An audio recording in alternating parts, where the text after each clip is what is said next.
अस्सलाम वालेकुम एवरीवन। आज हम स्टार्ट करेंगे एटॉमिक स्ट्रक्चर की डिटेल्स के ऊपर।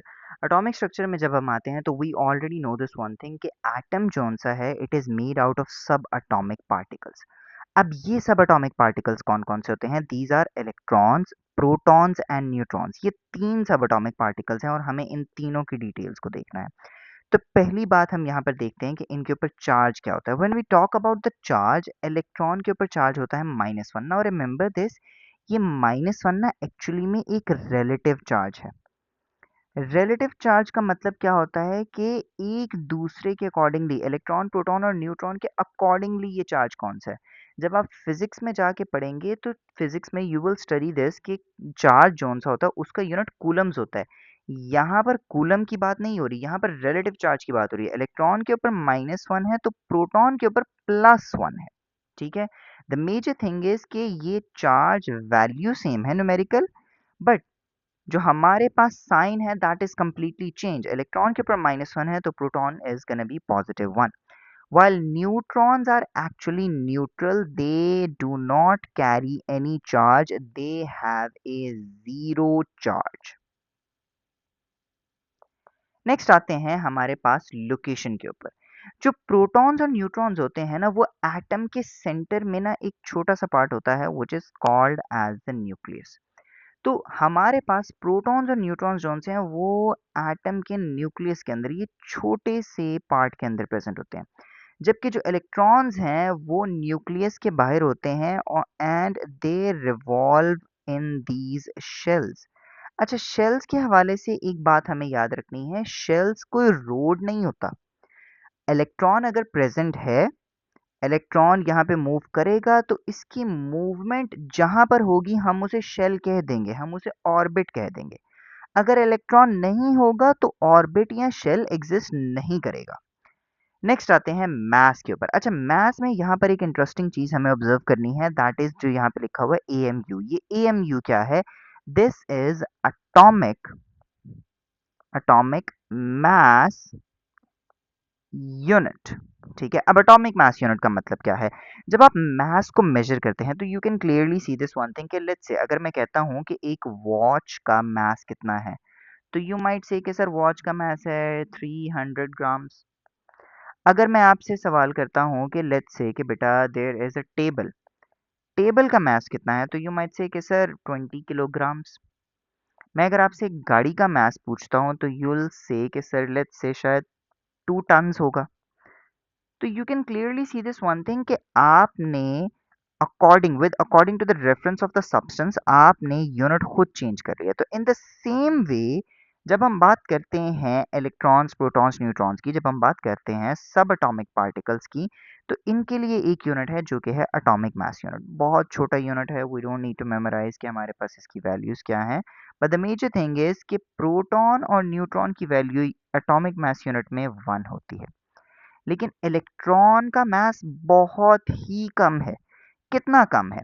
अगर मेरे पास प्रोटॉन का मास 1 है, अगर इलेक्ट्रॉन का मास निकालना है तो मुझे इसे डिवाइड करना पड़ेगा 1840 से, फिर जाके मेरे पास एक इलेक्ट्रॉन का मास आएगा। इसे मैं एक और तरीके से भी कोट कर सकता हूँ, दैट इज कि अगर मेरे पास 1840 इलेक्ट्रॉन्स है ना, इनका मास और एक प्रोटॉन का mass, that will be equal to each other. तो ये एक कंपैरिजन के लिए हमें थोड़ी सी इंफॉर्मेशन देता है। अब आते हैं हम नेक्स्ट थिंग पे, that is proton number. Proton number को हम यहाँ पे देखते हैं। प्रोटॉन नंबर क्या है? न्यूक्लियस के अंदर जितने भी प्रोटॉन्स हैं उसे हम प्रोटॉन नंबर कह देते हैं। प्रोटॉन नंबर को एक और नेम दिया जाता है, दैट इज एटॉमिक नंबर। ये दो नेम्स हैं जो एग्जाम में बहुत ज्यादा यूज होते हैं, प्रोटॉन नंबर, एटॉमिक नंबर, कोई भी एक नेम यूज कर सकता है एग्जामिनर। अगली बात यह है कि it is represented by symbol Z. इसका एक फॉर्मूला हमने आगे जाके पढ़ना है, A is equal to ji plus N, इसलिए हमें ये याद रखना है कि Z is for proton number, for atomic number. अब बात क्या है, ये जो प्रोटॉन नंबर होता है ना, ये हर एलिमेंट के लिए स्पेसिफिक होता है।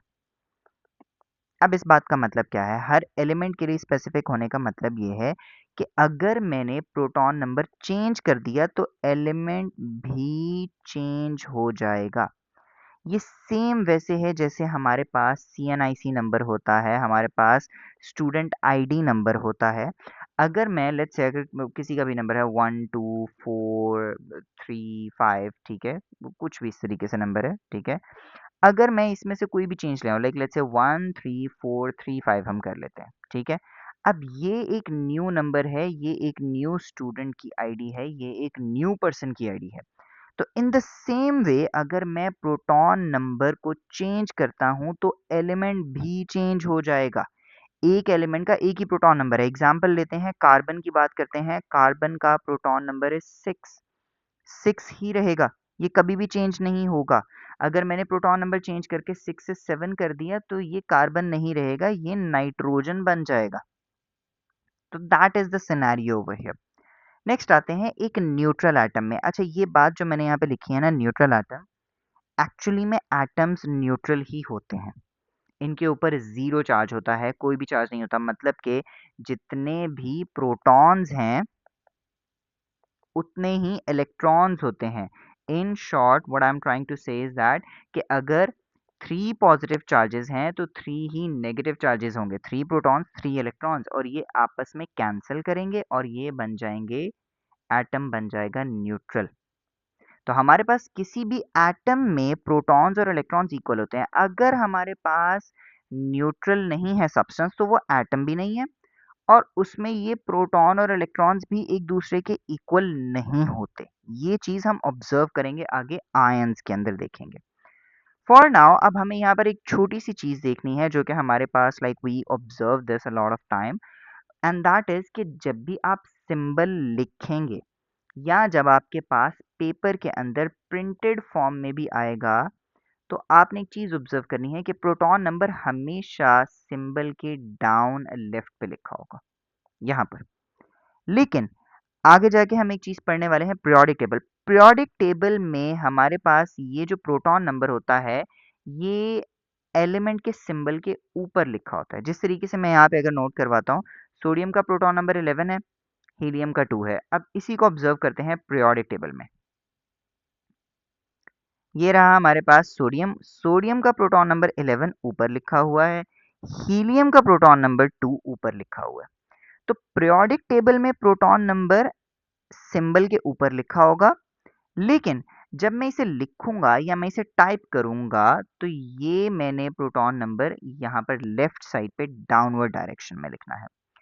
अब नेक्स्ट टॉपिक पर आते हैं, that is actually mass number. अब मास नंबर क्या है?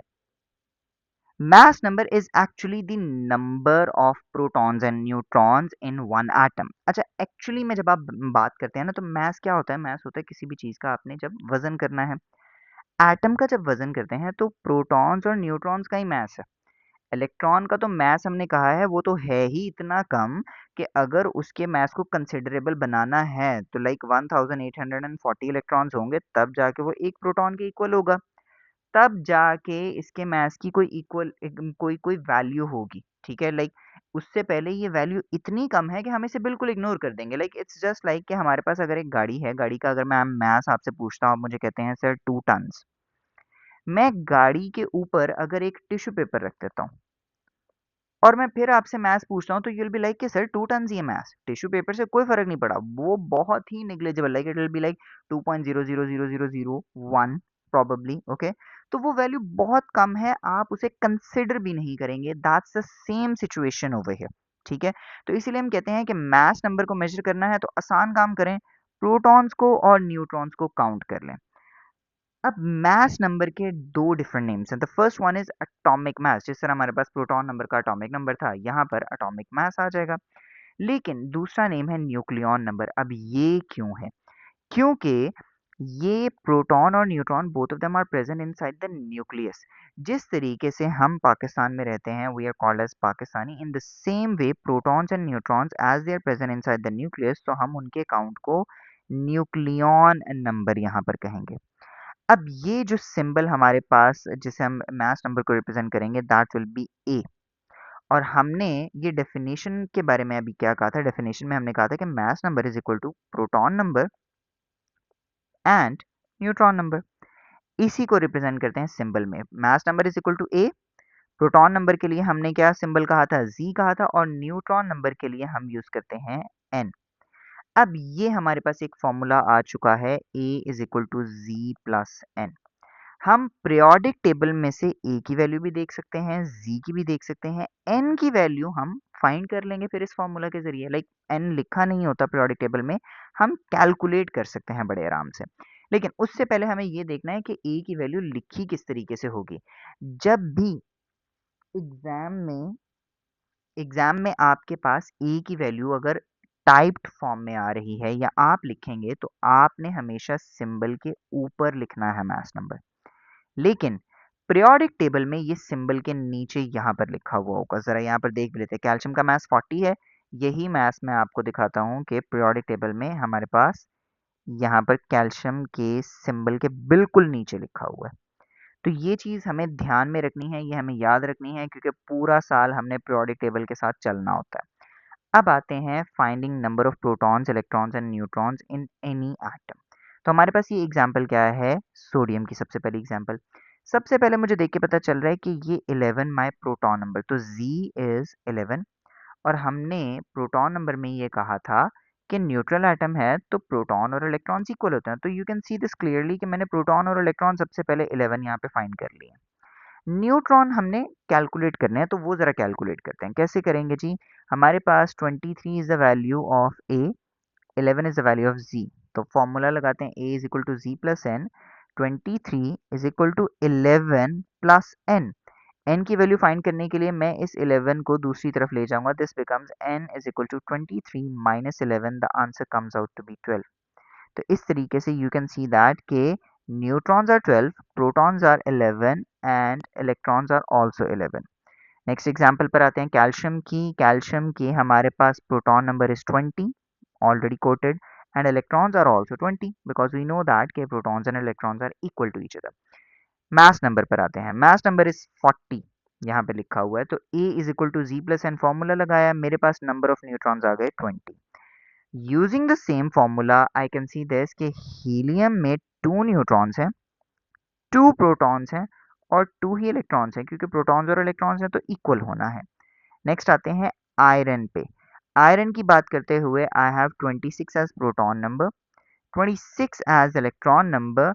जब न्यूट्रॉन्स फाइंड करने हैं, same A is equal to ji plus N formula लगाएंगे। आई विल सी दैट के neutrons are 30 in number. So that's it for this video. Inshallah, next May we are gonna start electronic configuration.